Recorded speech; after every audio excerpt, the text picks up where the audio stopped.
Me imagino que si están aquí en este espacio es porque ustedes son amantes de la lectura, amantes de la filosofía, amantes de las letras y amantes del arte.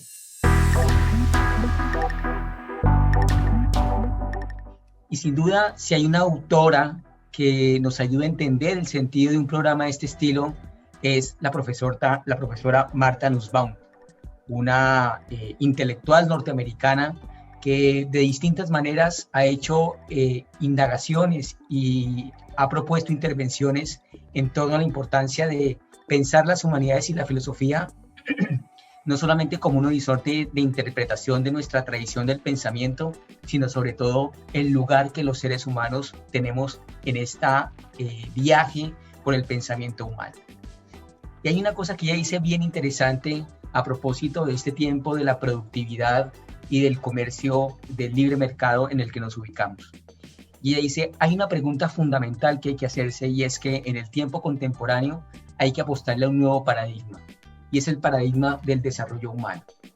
Y hablar del desarrollo humano, ella está haciendo énfasis en la importancia de que pensemos en las capacidades que tenemos los individuos, las personas, en nuestros lugares y espacios particulares, porque allí indudablemente volvemos a plantearnos la pregunta fundamental que ha atravesado a la filosofía, a la literatura y al arte, y es cómo podemos pensar la dignidad humana de una manera distinta y siempre actualizada.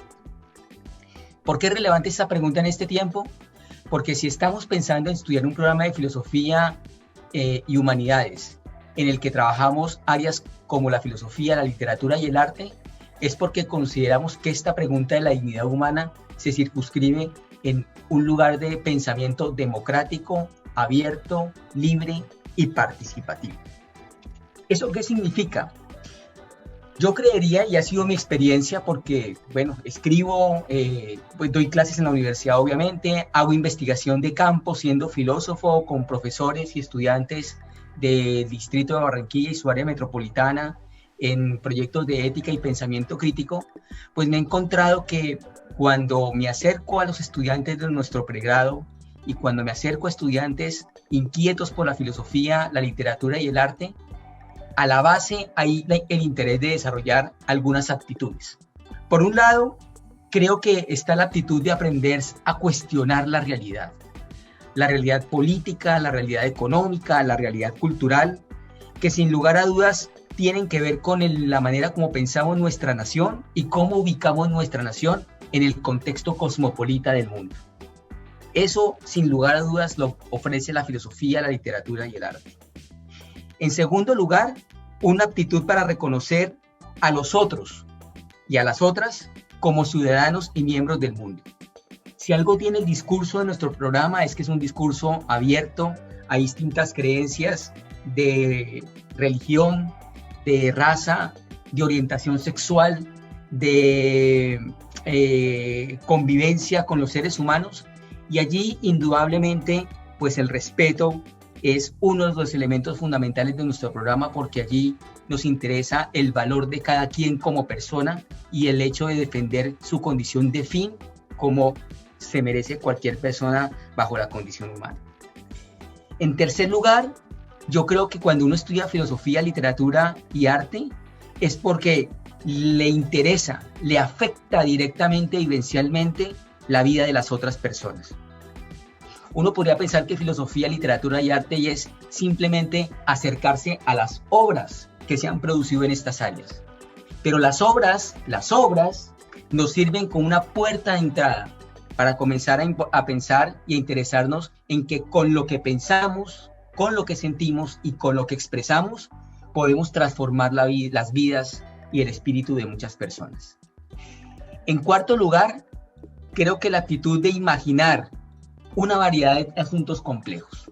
Si algo tiene la filosofía, la literatura y el arte es que nos dan elementos para no tragar entero, no atragantarnos muchas veces con todo lo que tiene este mundo en su complejidad.